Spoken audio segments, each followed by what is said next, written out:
எனக்கு இது மட்டும்தான் சார் தெரியும், இதை தவிர வேறு எதுவும் தெரியாது அப்படின்னு சொல்லிக்கிட்டே காலம் தள்ளுறவங்க ரொம்ப பேர். அவங்களெல்லாம் கஷ்டப்பட வேண்டியிருக்கும். ஒருத்தர் தன்னுடைய தொழிலில் ரொம்ப கெட்டிக்காரராக இருக்கலாம். அதுக்காக எப்பவும் அதே ஞாபகத்தில் இருந்துக்கிட்டு உலகியல் அறிவு இல்லாமல் இருந்துடக்கூடாது. அது ஆபத்து. இதுக்காக நம்ம தாத்தா பாட்டிலாம் ஒரு கதை சொல்லுவாங்களே, கேள்விப்பட்டிருக்கீங்களா? ஒரு சமயம் ஒரு 4 பேர் சேர்ந்து வெளியூருக்கு பிரயாணம் போனாங்களாம். அந்த 4 பேர் எப்படி தெரியுமா? ஒருத்தர் வேதாந்தி, இன்னொருத்தர் சங்கீத வித்வான், 3வது ஆள் வைத்தியர், 4வது ஆள் ஜோசியர். இவங்க 4 பேரும் நண்பர்கள். அதனால் சேர்ந்து புறப்பட்டாங்க. வழியில் ஒரு ஊரில் தங்கினாங்க. இருட்டி போச்சு. அதனால் இன்றைக்கி ராத்திரி இங்கேயே தங்கி இருந்துட்டு நாளைக்கு புறப்படலாம் அப்படின்னு தீர்மானம் பண்ணாங்க. சாப்பாட்டுக்கு என்ன பண்ணுறது? அங்கேயே கடத்தெருவுக்கு போய் சாமான்லாம் வாங்கியாந்து சமைச்சு சாப்பிட்லாம்னு முடிவு பண்ணாங்க. 4 பேர் இருக்கிறதுனால ஆளுக்கு ஒரு காரியமாக செய்யலாம் அப்படின்னு வேலையை பிரிச்சுக்கிட்டாங்க. வைத்தியர் கரிகாய் வாங்க போனார், வேதாந்தி எண்ணெய் வாங்க போனார், ஜோசியர் பலசரக்கு வாங்க போனார், சங்கீத வித்வானுக்கு சமைக்கிற வேலை. எல்லாம் சரி. ஆனால் நடந்தது என்ன தெரியுமா? கடைத்தெருவுக்கு காய்கறி வாங்க போனார்ல வைத்தியர், அங்கே போய் மார்க்கெட்டில் பார்த்தார். ஒவ்வொரு கறிகாயாக எடுத்து பார்த்தார். இது பித்தம், உடம்புக்கு ஒத்துக்காது, இது வாயு, உடம்புக்கு ஒத்துக்காது அப்படின்னு ஒவ்வொன்றா தள்ளினார். கடைசியில் ஒன்றுமே தேரல, வெறுங்கையோடு திரும்பி வந்துக்கிட்டு இருக்கிறார். எண்ணெய் வாங்க போனார் வேதாந்தி, அவர் ஒரு தொன்னையில் எண்ணெயை வாங்கினார். பேசாமல் அதை எடுத்துகிட்டு வர வேண்டியது தானே, முடியல. அவருடைய வேதாந்த மூளை சிந்திக்க ஆரம்பிச்சுட்டுது. இந்த தொன்னைக்கு எண்ணெய் ஆதாரமா அல்லது எண்ணெய்க்கு தொன்னை ஆதாரமா அப்படிங்கிற ஆராய்ச்சியில் இறங்கினார். என்னாச்சு தெரியுமா? அப்படி கவுத்து பார்த்தார். வாங்கின எண்ணெய் பூராவையும் வழியில் கொட்டிவிட்டு வெறும் தொன்னையோடு சேர்ந்தார். பலசரக்கு வாங்க போனார் ஜோசியர், அவர் ஒரு வழியில் பார்த்தாரு. வழியில் வந்தவங்களெல்லாம் அங்கங்கே ஒரு மரத்தடியில் உட்கார வச்சு அவங்களுக்கெல்லாம் ஆர்வம் சொல்ல ஆரம்பிச்சிட்டார். அப்படி ஒவ்வொருத்தராக சொல்லி முடிச்சுட்டு கடத்தருக்கு போய் சேர்ந்தார். இவர் அங்கே போய் சேர்றதுக்குள்ளே ரொம்ப நேரம் ஆகிட்டுது. கடையெல்லாம் பூட்டிவிட்டு போயிட்டாங்க. என்ன செய்கிறது? அவரும் வெறுங்கையோடு திரும்பி சேர்ந்தார். சரி, இவங்க கதை தான் இப்படி ஆச்சு. அங்கே சமைக்கிறதுக்காக உட்காந்துருந்தார் சங்கீத வித்வான், அவர் கதை என்னாச்சு தெரியுமா? அங்கே அவர் அடுப்பை பற்ற வச்சு ஒலையை கொதிக்க வச்சார். அதாவது ஒரு பானையில் தண்ணியை ஊற்றி அடுப்பில் வச்சார். அது கொதிக்க ஆரம்பிச்சிது. தண்ணி கொதிக்கிற சத்தம் இருக்குதுல்ல, அது இவருக்கு தாளம் போடுறது மாதிரி இருந்தது. ஒரே குஷி, பாட ஆரம்பிச்சிட்டார். பாடிக்கிட்டே உற்சாகமாக கையில் இருந்த கரண்டியால் அந்த பானையில் தட்டினார், தாளம் போடுறதா நினச்சிக்கிட்டு. அவ்வளவுதான், பானை பட்டுன்னு உடஞ்சி போச்சு. தலையில் கையை வச்சுக்கிட்டு அவரும் உட்காந்துட்டார். எந்த தொழில் தெரிஞ்சாலும் சரி, அதை புத்திசாலித்தனமாக பயன்படுத்த தெரியலன்னா ஆபத்து தான். அதுக்காக தான் இந்த கதை. ஒரு பஸ்ஸு டிரைவர் ரொம்ப கெட்டிக்காரரு. பஸ்ஸை ரொம்ப திறமையாக ஆபத்து இல்லாமல் ஓட்டினதுக்காக பரிசுலாம் வாங்கினவர். அவரே ஒரு படகு ஓட்டுறதுக்காக அழைச்சிட்டு போயிருக்கிறாங்க, மோட்டார் படகு. அதையும் ரொம்ப திறமையாக தான் ஓட்டிகிட்டு போயிருக்கிறாரு. நடுக்கடலில் போனதும் படகு நின்று போச்சு. மோட்டாரில் ஏதோ கோளாறு. என்ன செய்யலாம் அப்படின்னு அந்த டிரைவரை கேட்டிருக்கிறாங்க படகுல இருந்தவங்கெல்லாம். அப்போ அவர் சொன்னாராம், கவலைப்படாதீங்க, ஒன்றும் பிரச்சனை இல்லை, எல்லோரும் கொஞ்சம் கீழே இறங்கி பின்னாடி தள்ளுங்க, மோட்டார் ஸ்டார்ட் ஆகிடும் அப்படின்னாராம். ஒரு ஊரில் ஒரு இளைஞன் இருந்தான். ஒரு நாள் அவன் ஒரு குருவை தேடிக்கிட்டு புறப்பட்டான். ஊரை விட்டு வெளியில் போனான். போகிற வழியில் ஒரு காடு. அந்த காட்டில் ஒரு மரத்தடியில் ஒரு பெரியவர் உட்காந்துருக்கிறார். அமைதியாக மௌனமாக அவர் அமர்ந்திருக்கிறார். இந்த பெரியவரை விசாரிக்கலாம், குருவை தேடி கண்டுபிடிக்கிறதுக்கு இவர் ஏதாவது ஒரு வழி சொல்லி கொடுப்பார் அப்படின்னு நினச்சிக்கிட்டு அவரை நெருங்கினான். ஐயா, எனக்கு ஒரு குரு தேவை, எங்கே கிடைப்பார்? அவரை எப்படி அடையாளம் கண்டுபிடிக்கிறது? அதை பற்றி ஏதாவது விவரம் சொன்னீங்கன்னா நான் கண்டுபிடிச்சிக்குவேன் அப்படின்ட்டுருக்கான். பெரியவர் நிமிர்ந்து பார்த்தார். தம்பி, அது ரொம்ப சுலபம். அவர் வயசானவராக இருப்பார், என்னை விட சுமார் 30 வயசு அதிகமாக இருக்கும். அவர் ஒரு மரத்தடியில் தான் உட்காந்துருப்பார் அப்படின்ட்டுருக்கான். சரிங்க பெரியவரே, அது என்ன மாதிரியான மரம், எப்படி இருக்கும் அப்படின்னு கேட்டிருக்கான். பெரியவர் அந்த விவரங்களையும் சொல்லியிருக்கிறாரு. அது மட்டும் இல்லை, சந்திக்கிற நாள், நேரம், வினாடி முதற்கொண்டு எல்லா விவரங்களையும் துல்லியமாக சொன்னாராம். இவ்வளவு விவரங்களை இவரால் எப்படி சொல்ல முடியுது அப்படின்னு இவனுக்கு ஆச்சரியம். இருந்தாலும் அந்த பெரியவர் கடைசியாக ஒரு விவரம் சொன்னார். அது என்ன தெரியுமா? எப்படியும் நீ அவரை சந்திக்கிறதுக்கு ஒரு 30 வருஷம் ஆகும் அப்படின்னு சொல்லிவிட்டாராம். ரொம்ப நன்றிங்க பெரியவரே அப்படின்னு சொல்லிவிட்டு அந்த இளைஞன் புறப்பட்டுருக்கான். இப்போ அவனுக்கு குரு பற்றின விவரம் எல்லாம் கிடச்சிட்டுது, சந்திக்கிற நேரமும் தெரிஞ்சுட்டுது. ஆனால் 30 வருஷம் அவரை தேடி அலைய வேண்டியிருக்குமே. அவன் தேட ஆரம்பித்தான். காடு மலை எல்லாம் சுற்றி அலைஞ்சான். பல வருஷங்கள் தேடினான், அழுத்து போயிட்டான். கடைசியில் அவனுக்கும் வயசாகிட்டுது. கடைசியில் தன்னுடைய சொந்த ஊருக்கே திரும்பி போய்கிட்டு இருந்தான். அங்கே ஒரு மரத்தடியில் அவன் தேடிக்கிட்டு இருந்த குருநாதர் கிடைச்சார். யார் அவருன்னா, 30 வருஷத்துக்கு முன்னாடி வழி சொல்லி கொடுத்தாருல அதே பெரியவர். அவருக்கு இப்போ 30 வயசு அதிகமாக இருந்தது. அதே மரம். அன்னைக்கு பெரியவர் சொன்ன அடையாளம் இப்போ பொருத்தமாக இருந்தது. இப்போ அந்த பெரியவர் சொன்னார், சரியாக வந்து சேர்ந்துட்டேன், வா, உனக்காக தான் நான் இவ்வளவு காலமும் காத்துக்கிட்டு இருந்தேன் அப்படின்னாராம். என்ன சொல்கிறீங்கன்றிருக்கான். 30 வருஷத்துக்கு முன்னாடி என்கிட்ட வந்தியே, அப்போவே என் காலம் வந்து முடிஞ்சு போயிருந்தது. அப்போவே என்ன உனக்கு அடையாளம் தெரியல, அதனால் இவ்வளவு காலம் உனக்காக காத்துட்ருக்கும்படி ஆகிட்டுது அப்படின்னாராம். ஐயா, அப்போவே நீங்கள் சொல்லியிருக்கலாமே, இதுதான் 30 வருஷம் கழித்து நீ சந்திக்க போகிற இடம், நான் தான் உன்னுடைய குரு அப்படின்னு சொல்லியிருக்கலாமே அப்படின்ட்டுருக்கான். அந்த பெரியவர் சிரிச்சுக்கிட்டே இதுக்கு பதில் சொன்னாராம்.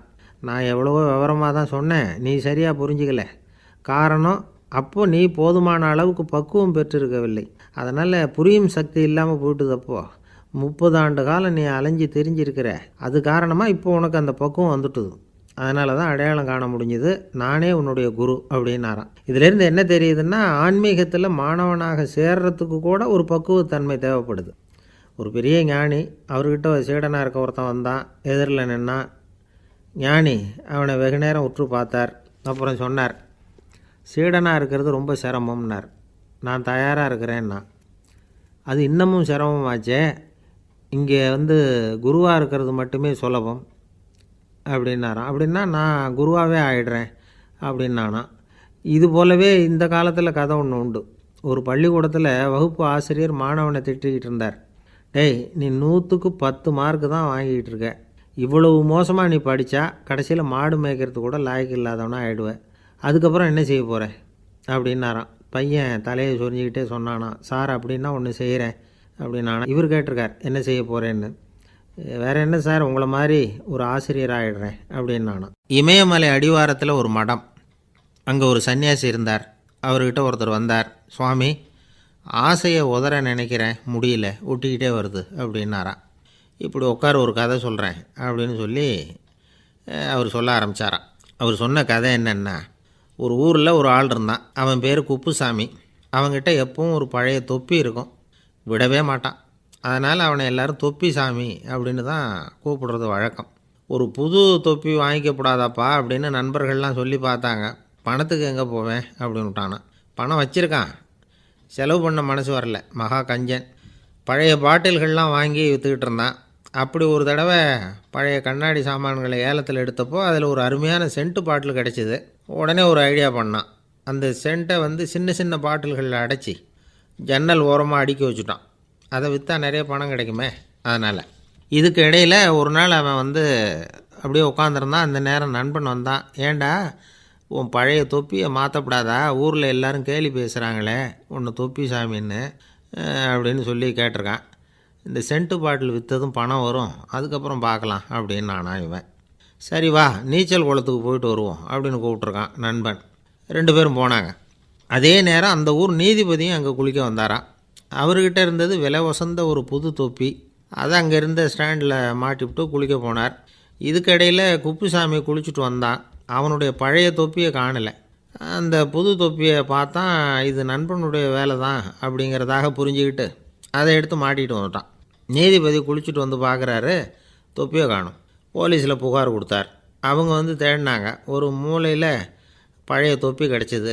அடடா, இது நம்ம குப்புசாமியோட தொப்பி இல்லையா அப்படின்னு நானா ஒருத்தன். உடனே அவன் வீட்டுக்கு தேடிட்டு போயிருக்காங்க. அங்கே போய் பார்த்தா புது தொப்பி அங்கே இருக்குது.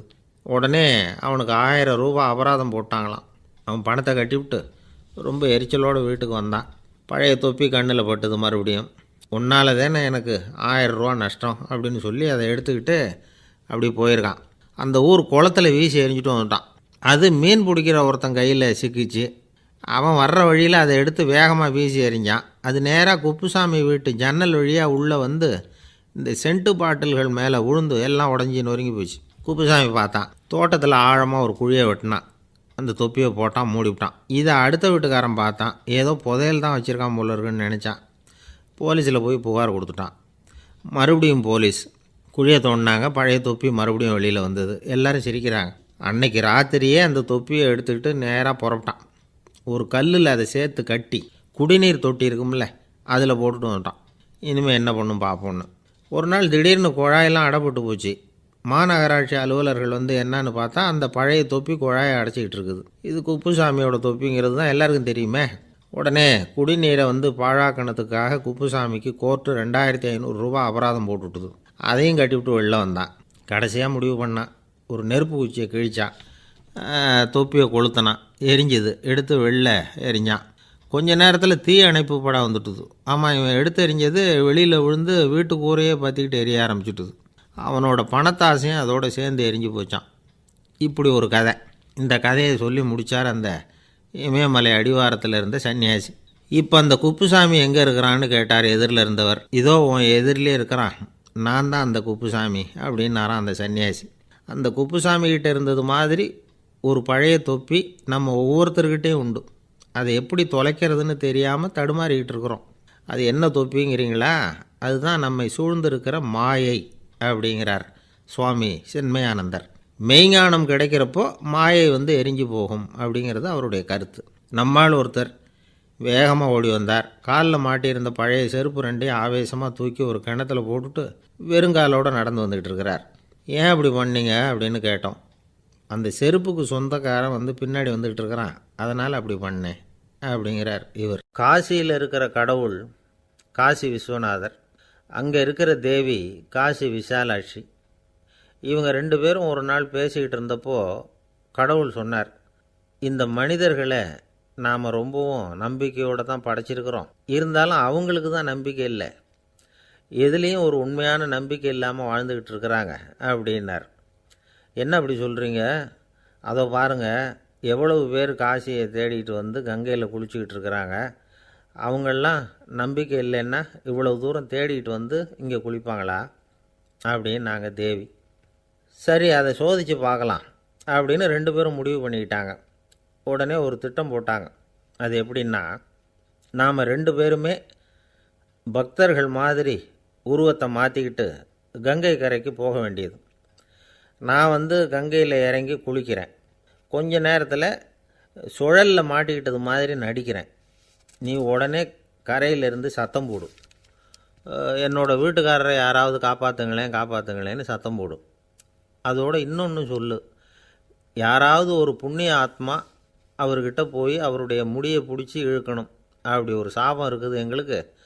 புண்ணிய ஆத்மா, அதாவது எந்த பாவமும் செய்யாத இல்லாத ஒருத்தர் தான் அவரை காப்பாற்ற முடியும். அப்படிப்பட்டவங்க யாராவது வெள்ளத்தில் குதித்து என்னுடைய கணவரை காப்பாற்றுங்கோ அப்படின்னு நீ சத்தம் போடு, கூச்சல் போடு, என்ன நடக்குதுன்னு பார்க்கலாம் அப்படின்னார் கடவுள். சரின்னு சொல்லி 2 பேருமா சாதாரண பக்தர்கள் மாதிரி கங்கை கரைக்கு வந்து சேர்ந்தாங்க. அவர் இறங்கி குளித்தார். திட்டம் போட்டது மாதிரியே சுழலில் மாட்டிக்கிட்டது மாதிரி கத்துனார். கரையில் இருந்த அந்த அம்மா, ஐயோ என் கணவரை காப்பாற்றுங்களேன், யாராவது காப்பாற்றுங்களேன்னு கத்துனாங்க. பல பேர் ஓடி வந்தாங்க. உடனே இவங்க, பாவம் இல்லாத புண்ணிய ஆத்மா ஒருத்தரால் தான் என்னுடைய கணவர் காப்பாற்றப்படணுங்கிறது விதி, அப்படி ஒரு சாபம் இருக்குது, அதனால் புண்ணிய ஆத்மா யாராவது அவர்கிட்ட போய் அவர் முடியை பிடிச்சி தூக்குனா அவரை காப்பாற்றி போடலாம் அப்படின்னாங்க. இவங்க இப்படி சொன்னதும் எல்லோரும் திகைச்சு போய் நின்றுட்டாங்க. ஒவ்வொருத்தருக்கும் அவங்க செஞ்ச பாவம்லாம் ஒவ்வொன்றா ஞாபகத்துக்கு வர ஆரம்பிச்சுட்டுது. சரி, இதுக்கு நாம் லாயக்கு இல்லை அப்படின்னு சொல்லி ஒதுங்கி போக ஆரம்பிச்சிட்டாங்க எல்லாம். இந்த சமயத்தில் யாரோ ஒருத்தர் வேகமாக ஓடி வந்தார். ஆற்றுல குதித்தார். அவர்கிட்ட போனார், முடியை பிடிச்சார், தூக்கினார், அவரை காப்பாற்றி கரைக்கு கொண்டுட்டு வந்துட்டார். அப்படி காப்பாற்றின அந்த ஆளை இவங்க 2 பேரும் தனியாக கூப்பிட்டுக்கிட்டு ஒரு மண்டபத்துக்கு வந்துட்டாங்க. வந்து விசாரிக்கிறாங்க. நீ யாரப்பா அப்படின்னு கேட்குறாங்க. ஏதும் தெரியாத மாதிரி. நான் இந்த ஊர் அன்ன சத்திரத்தில் வேலை செய்கிற ஒரு சமையல்காரன் அப்படிங்கிறார். நீ வந்து கங்கையில் குளிக்கிறது உண்டான்னு கேட்டிருக்காங்க. நான் இந்த ஊர்லேயே தான் இருக்கிறேன், இருந்தாலும் தினமும் கங்கையில் குளிக்கிறதில்ல, எப்போவாவது ஒரு நாள் அங்கே குளிப்பேன் அப்படின்னார். கங்கையில் மூழ்கி எழுந்திரிச்சா பாவம்லாம் தொலையும்னு சொல்கிறாங்க. அப்படி இருக்கிறப்போ அங்கே இன்றைக்கி கங்கையில் குளிச்சுக்கிட்டு இருக்கிறவங்கெல்லாம் தங்களை வந்து புண்ணிய ஆத்மாவா நினைக்கல. கங்கையில் குளிக்காத நீ உன்னை வந்து புண்ணிய ஆத்மாவாக நினச்சி என்னை காப்பாற்ற வந்திருக்கிற, அது எப்படி அப்படின்னு கேட்டார். அதுக்கு அந்த ஆள் சொல்கிறான், கங்கையில் குதித்ததுக்கு அப்புறம் தானே உங்களை காப்பாற்ற போகிறோம், அப்படி குதிக்கும் பொழுது என்னுடைய பாவம்லாம் போயிருக்கும்ல, நான் புண்ணிய ஆத்மாவாக ஆயிருப்பேனே, அதனால தான் துணிஞ்சு வந்து உங்களை காப்பாற்றினேன் அப்படின்னா. கடவுளும் தேவியும் அவனுக்கு வந்து காட்சி கொடுத்தாங்களாம். இப்படி ஒரு கதை உண்டு. அதாவது கங்கையில் குளிச்சுக்கிட்டு இருக்கிறவங்களுக்கே தங்களுடைய பாவம் போகுங்கிற நம்பிக்கை பரிபூர்ணமாக இல்லை. குளிக்காத ஒருத்தனுக்கு அந்த நம்பிக்கை இருந்தது. அதனால் அவனால் கடவுளை பார்க்க முடிஞ்சுது. கடவுளை வந்து நாமளும் பார்க்க முடியுமா முடியாதா அப்படிங்கிற குழப்பம்லாம் நமக்கு வேண்டியதில்லை. நம்பிக்கையோடு வாழணுங்கிற உண்மையை மட்டும் இந்த கதையிலேருந்து புரிஞ்சுக்கிட்டால் போதும். ஏன்னா இந்த கதையை கேட்டுட்டு ஒரு நண்பன் குதர்க்கமாக ஒரு கேள்வி கேட்டான். ஏன் சார், கங்கையில் குளித்தா பாவம் போயிடும்னு சொல்கிறீங்களே, நான் எனக்கு வேண்டாத ஒருத்தனை அழைச்சிட்டு போய் கங்கையிலேயே தள்ளி விட்டுட்டு அதுக்கப்புறம் அங்கேயே முழுக்க போட்டுட்டு நான் செஞ்ச பாவத்தை வந்து அதுலேயே கழுவி விட்டுட்டு மறுபடியும் உங்ககிட்ட வந்துடுறேன்னு வச்சுக்கோங்க, நீங்கள் என்னை வந்து புண்ணிய ஆத்மான்னு ஏற்றுக்குவீங்களா அப்படிங்கிறான். ஆள் கொஞ்சம் ஆசைந்தான், நம்மளே அங்கே அழைச்சிட்டு போனாலும் போயிடுவான். வாழ்க்கையில் சில சந்தர்ப்பங்களில் நாம் வந்து சில அவமானங்களை சந்தித்தே தீர வேண்டியிருக்கு. என்ன பண்ணுறது, காலம் அப்படி. அவமானப்படுறவங்க உடனே அடங்கி போய்டுறது தான் உலக வழக்கம். அவமானப்பட்டால் உடனே சீறி எழறவங்களும் உண்டு. ஆனால் அதையே ஒரு சவாலாக எடுத்துக்கிட்டு முன்னுக்கு வர்றவங்களும் சில பேர் இருக்கிறாங்க. அவங்க ரொம்ப அபூர்வம். இன்றைக்கி மனோதத்துவ நிபுணர்கள்லாம் என்ன சொல்கிறாங்க தெரியுமா? அவமானப்பட்டுட்டா உடனே அடங்கி போயிடக்கூடாதான். அதையே ஒரு சவாலாக எடுத்துக்கிட்டு மனசில் ஒரு வைராக்கியத்தோடு முயற்சி பண்ணினா வாழ்க்கையில் எல்லாரும் முன்னேறலாமா. அவமானங்கிறத நாம் வந்து வைராக்கியமாக மாற்றிக்கணும். அதுதான் வெற்றிக்கு வழி. ராமர் வந்து இந்த பூமியில் பிறந்ததே ஒரு வைராக்கியத்தினால தான் சார் அப்படின்னார் ஒருத்தர். எப்படிங்க அது அப்படின்னு கேட்டேன். அவர் சொன்னார், தசரதருக்கு ராமர் வந்து குழந்தையாக வந்து பிறக்கணும், அப்போ தான் இங்கே இருக்கிற கஷ்டங்கள்லாம் நீங்கும் அப்படின்னு சர்வ லோகமும் எதிர்பார்த்துக்கிட்டு இருக்குது. ஆனால் அவர் எப்போ வந்து பிறப்பார் அப்படின்னு யாருக்கும் தெரியல. அந்த காரியம் சீக்கிரம் நடக்கணுமே, அதுக்கு என்ன பண்ணுறது? நாரதர் வந்தார் ஒரு நாள் தசரதரை தேடி. தசரதா, உனக்கு ஒரு செய்தி தெரியுமான்னு ஆரம்பித்தார். அவர் எப்பவும் இப்படித்தானே ஆரம்பிக்கிறது வழக்கம். என்ன விஷயம்னு கேட்டார் தசரதர். தசரதா, நீ அடிக்கடி உன்னோட தேரில் ஏறிக்கிட்டு தேவலோகத்துக்கு போகிற, அங்கே போகிற வர்ற எல்லாம் பண்ணிகிட்ருக்க, எல்லாம் சரி. தேவலோகத்துலேயும் உன்னை நல்லபடியாக தான் வரவேற்கிறாங்க. தேவேந்திரன் உன்னை பிரியமாக அழைச்சிட்டு போய் தன்னுடைய அரியாசனத்திலேயே தனக்கு பக்கத்திலேயே உட்கார வைக்கிறான். நீயும் சந்தோஷமாக உட்காந்து பேசிவிட்டு வந்துடுற. ஆனால் நீ இங்கே வந்ததுக்கு அப்புறம் அங்கே என்ன நடக்குது தெரியுமா உனக்கு அப்படின்னாரான் நாரதர். என்ன நடக்குது எனக்கு ஒன்றும் தெரியலையே அப்படின்னாரான் தசரதர். நாரதர்கிட்ட வந்து கிட்டத்தில் வந்து கேட்டிருக்கார், கொஞ்சம் சொல்லுங்கள் என்னது அப்படின்னு. அவர் நெருங்கி வந்தாரான் நாரதரும். மெதுவாக அவர் காதோட காதாக சொன்னாராம். அதாவது நம்ம பாஷையில் சொல்லப்போனால் பற்ற வைக்கிறார்.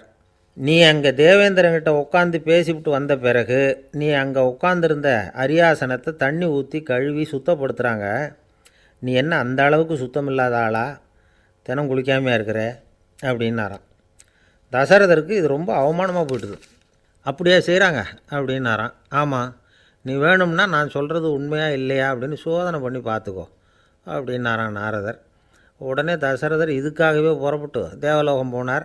அங்கே வழக்கம் போலவே இவரை கூப்பிட்டு உட்கார வச்சு பேசிக்கிட்டு இருந்தான் தேவேந்திரன். கொஞ்ச நேரம் பேசிக்கிட்டு இருந்துட்டு சரி நான் கிளம்புறேன்னு புறப்பட்டார். சரி, அவனும் வாசல் வரைக்கும் வந்து வழி அனுப்பி வச்சுட்டு உள்ளே போயிட்டான். தசரதர் வெளியில் கொஞ்சம் நேரம் மறைஞ்சி இருந்துட்டு மெதுவாக உள்ளே எட்டி பார்த்தார் என்ன நடக்குதுன்னு. நாரதர் சொன்னது உண்மை தான்.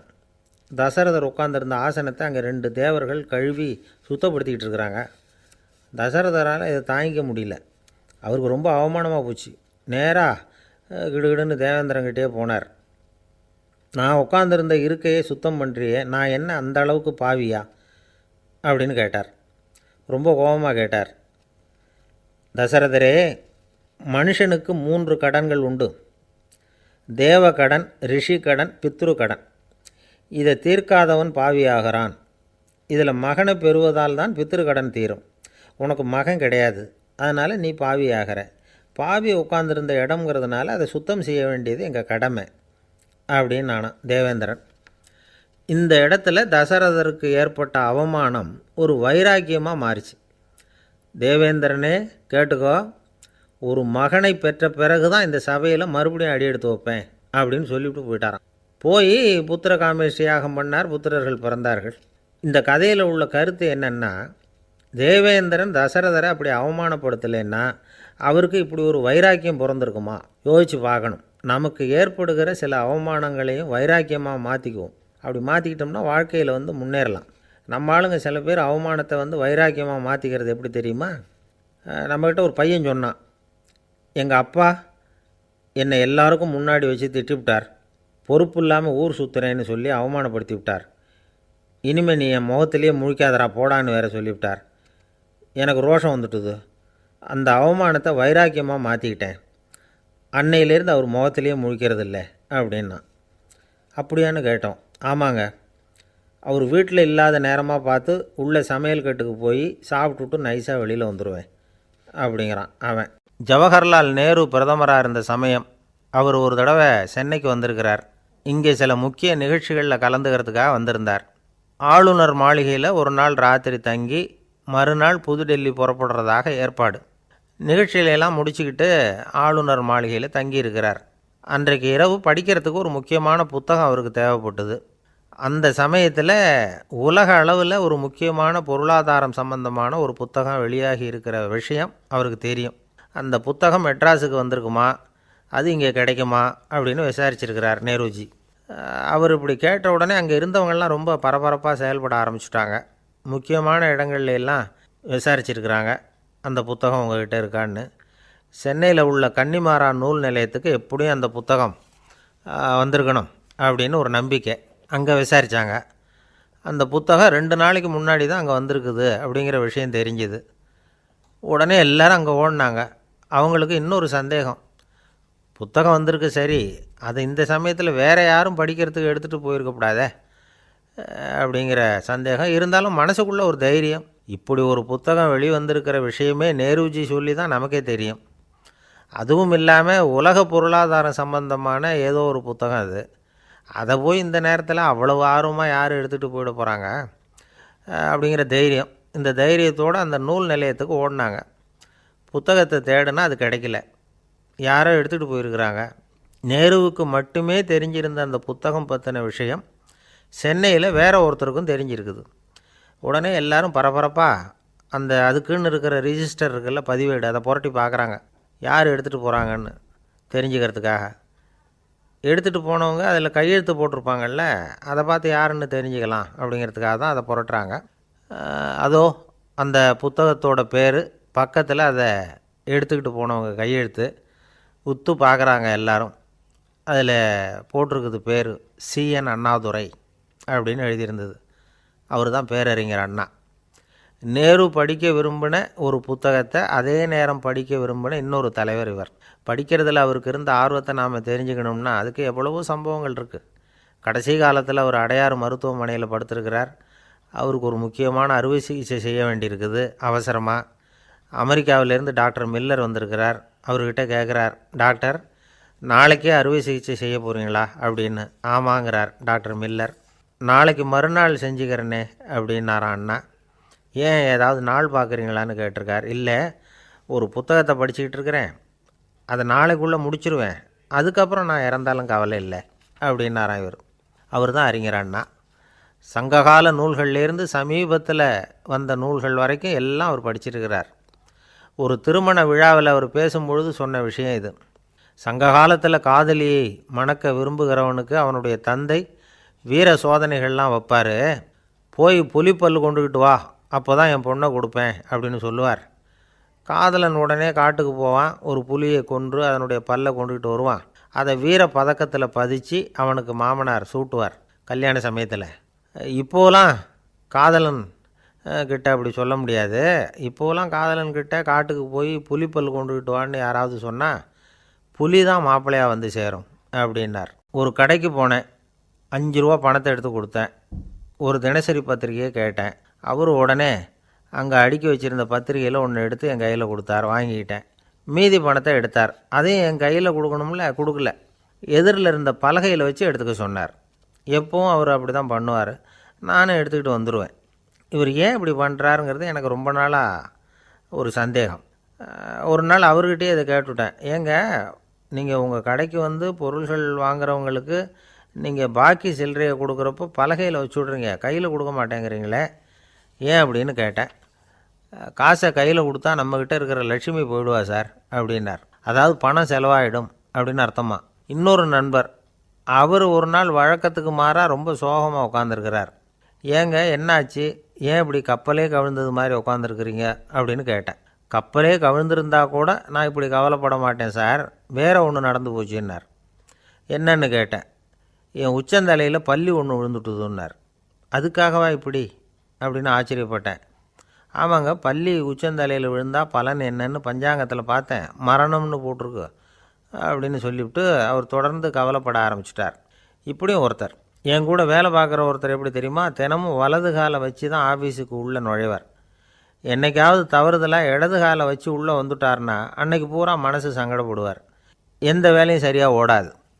கேரம் போர்டு ஆடுற ஒருத்தர் எப்போ ஆட உட்காந்தாலும் ஸ்ட்ரைக்கரை கை தவறி கீழே விழுற மாதிரி பண்ணி அதுக்கப்புறம் அதை எடுத்துக்கிட்டு ஆட உட்காருவார்.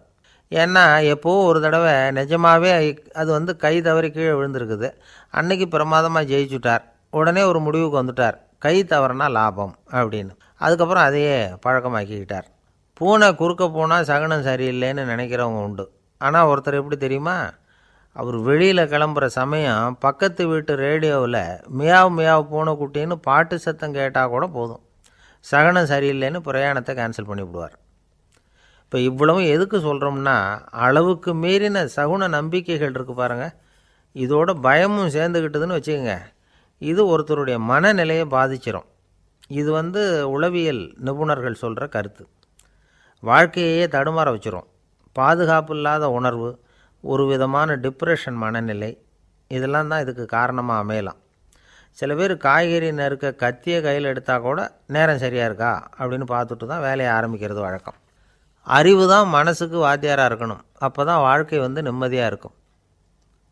அறிவு மனசு சொல்கிறபடியெல்லாம் கேட்க ஆரம்பிச்சுட்டுதுன்னா இடைஞ்சல் தான். ஒருத்தருக்கு 7ஆம் நம்பர் தான் ராசியான நம்பரான். 7ஆம் தேதி தான் எந்த காரியத்தையும் ஆரம்பிப்பாராம். 7 எழுத்து வர்றது மாதிரி பேரை மாற்றி வச்சுக்கிட்டார். 7 மணிக்கு தான் தினமும் எழுந்திருப்பார். 7ஆம் நம்பர் வீட்டில் தான் குடியிருக்கார். கல்யாணம் கூட 7ஆம் தேதி தான் பண்ணிக்கிட்டார். அவர் ஒரு நாள் குதிரை பந்தயத்துக்கு போனாராம். குதிரையோட பேரையெல்லாம் பார்த்தார். ஒரு குதிரையோட பேர் 7 எழுத்தில் அமைஞ்சிருந்தது. 7 தானே இவருக்கு அதிர்ஷ்ட நம்பர். அதனால் உடனே அது பேரில் பணத்தை கட்டினார். பந்தயம் நடந்தது. என்ன சார் ஆச்சுன்னு கேட்டாங்க. நான் பணம் கட்டின அந்த என்னோட குதிரை 7ஆவதாக சேர்ந்தது சார் அப்படின்னாராம் சோகமாக. ஒரு காலத்தில் பிரஷ்யா அப்படின்னு ஒரு தேசம் இருந்தது. இப்போ ஜெர்மனி இருக்குல்ல, இதோட பெரும்பகுதி ஒரு காலத்தில் பிரஷ்யாங்கிற பேரில் இருந்தது. அப்போ அதுக்கு அரசராக இருந்தவர் மகா ஃப்ரெடரிக், அதாவது ஃப்ரெடரிக் தி கிரேட் அப்படின்னு சொல்லுவாங்க. அந்த ராஜாவுக்கு ஒரு சந்தேகம், நாம் பல வகையான வரிகளை விதித்து வசூல் பண்ணுறோம், அப்படி பண்ணி வருமானம் குறைஞ்சிக்கிட்டே போகுதே, இதுக்கு என்ன காரணமாக இருக்கும்? இதுதான் அவருக்கு ஏற்பட்ட சந்தேகம். ஒரு சமயம் அந்த அரசர் தம்முடைய அமைச்சர்களையும் பிரபுக்களையும் தளபதிகளையும் கூப்பிட்டு ஒரு விருந்து வச்சார். விருந்து முடிஞ்சதும் அவங்கள பார்த்து இந்த சந்தேகத்தை கேட்டார். வரிகள் அதிகமாக விதித்து வருமானம் குறையறதுக்கு என்ன காரணம் அப்படின்னு கேட்டார். பல பேருக்கு இதுக்கு சரியாக பதில் சொல்ல தெரியல. அனுபவசாலியான ஒரு தளபதி எழுந்திருச்சார். அரசே, அது எப்படிங்கிறத இப்போ உங்களுக்கு காட்டுறேன்னார். உடனே ஒரு பெரிய பனிக்கட்டி ஒன்றை தன்னுடைய கையில் எடுத்தார். அதை அப்படியும் எப்படியும் திருப்பி பார்த்தார். அப்புறம் அடுத்தவர்கிட்ட கொடுத்தார். அவரும் அதை அப்படியும் இப்படியும் திருப்பி பார்த்துட்டு அடுத்தபடியாக இருந்தவர்கிட்ட கொடுத்தார். இப்படியே இதை ஒவ்வொருத்தராக பார்த்துட்டு ஒவ்வொரு கையாக மாறி கடைசியில் மன்னர் கைக்கு போய் சேர்ந்தது. மன்னர் கைக்கு அந்த பனிக்கட்டி போய் சேர்ந்தப்போ அது கொஞ்சம் கொஞ்சமாக உருகி ஒரு பட்டாணி கடலை சைஸுக்கு ஆகிட்டுது. மன்னர் யோசனை பண்ணார், வரி அதிகமாக போட்டாலும் சேர்றது குறைவாக இருக்கிறதுக்கு என்ன காரணம் அப்படிங்கிறது அவருக்கு புரிஞ்சு போச்சு. காலம்தான் மாறிக்கிட்டு இருக்கே தவிர இந்த கையூட்டு வாங்குகிற பழக்கம் மாறினதாக தெரியல. இன்னொரு ராஜா இருந்தார். அவர் தன்னுடைய ராஜாங்கத்தில் லஞ்ச ஊழலே சுத்தமாக இருக்கக்கூடாது அப்படின்னு நினச்சார். அவர்கிட்ட பல்வேறு துறைகளுக்கும் பொறுப்பாக இருந்த பல பேரும் ரொம்ப சுத்தமாகவும் நேர்மையாகவும் இருந்தாங்க. ஒரே ஒருத்தர் மட்டும் எல்லார்கிட்டையும் லஞ்சம் வாங்கிட்டே இருந்தார். அவரை வேறு துறைகளுக்கு மாற்றி பார்த்தாரு. அந்த ராஜா என்னென்னமோ பண்ணி பார்க்குறாரு. எந்த வேலையை கொடுத்தாலும் அதுலேயும் லஞ்சம் வாங்கிறதுக்கு ஒரு வழியை உண்டு பண்ணிக்குவார் அந்த ஆள். ராஜாவுக்கு இது ஒரு பெரிய தலைவலியாக போட்டுது. இவர் என்ன பண்ணுறது, இவருக்கு என்ன வேலையை கொடுக்கறது, கொஞ்சம் கூட லஞ்சம் வாங்கிறதுக்கு சான்ஸே இல்லாத ஒரு வேலையை கொடுக்கணும் அப்படின்னு திட்டம் போட்டார். ஒரு நாள் அவருக்கு அந்த உத்தரவும் போட்டுட்டார். அதாவது அவருக்கு என்ன வேலைன்னா, கடற்கரையில் தான் அவருக்கு ஆஃபீஸ், அங்கேயே இருந்துக்க வேண்டியது. தினமும் எத்தனை கடல் அலை கரையில் வந்து மோதுது அப்படிங்கிறத கணக்கெடுத்து ராஜாவுக்கு தெரிவிக்க வேண்டியது. இதுதான் அவருக்கு வேலை. பேசாமல் அலையை எண்ணிட்டு உட்காந்துருக்கட்டும், அப்போவாவது அவர் லஞ்சம் வாங்குகிற சந்தர்ப்பம் இல்லாமல் போயிடும் அவருக்கு அப்படின்னு நினச்சார் ராஜா. இந்த ஆள் கடற்கரைக்கு போய் டியூட்டியில் ஜாயின் பண்ணிக்கிட்டார். ஒரே மாதத்தில் அங்கே சொந்தமாக ஒரு பிரம்மாண்டமான மாளிகை கட்டிவிட்டார். ராஜாவுக்கு இது பெரிய ஆச்சரியமாக போச்சு. அலையை என்ற வேலையில் அந்த ஆள் எப்படி பணம் சம்பாதிச்சார் அப்படின்னு விசாரித்து பார்த்தார் அக்கம் பக்கத்தில்.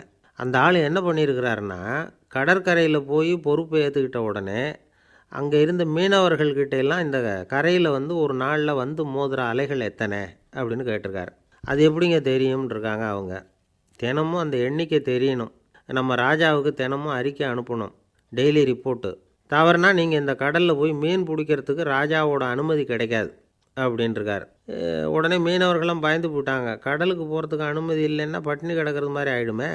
மெதுவாக அந்த ஆளுகிட்ட போனாங்க, காதோட காதாக சொன்னாங்க, ஐயா, எங்களால் வந்து கடல் அலையை வந்து எண்ண முடியாது. தினமும் எங்களால் முடிஞ்சதை உங்களுக்கு பணமாக கொடுத்துட்றோம். நீங்கள் தான் ராஜா கிட்ட சிபாரிசு பண்ணி நாங்கள் தொடர்ந்து மீன் பிடிக்கிறதுக்கு அனுமதி வாங்கி கொடுக்கணும் அப்படின்னு வேண்டிக்கிட்டாங்க. பணம் தினமும் வந்து சேர ஆரம்பிச்சுட்டுது. பதவியில் மற்ற பதவியோட இந்த பதவி எவ்வளவோ மேல் அப்படின்னு நினச்சிட்டான் அந்த ஆள். அது மட்டும் இல்லை, தயவு பண்ணி என்னை இந்த இடத்த விட்டு மாற்றி விடாதீங்க சார் அப்படின்னு வேற கேட்க ஆரம்பிச்சிட்டானான்.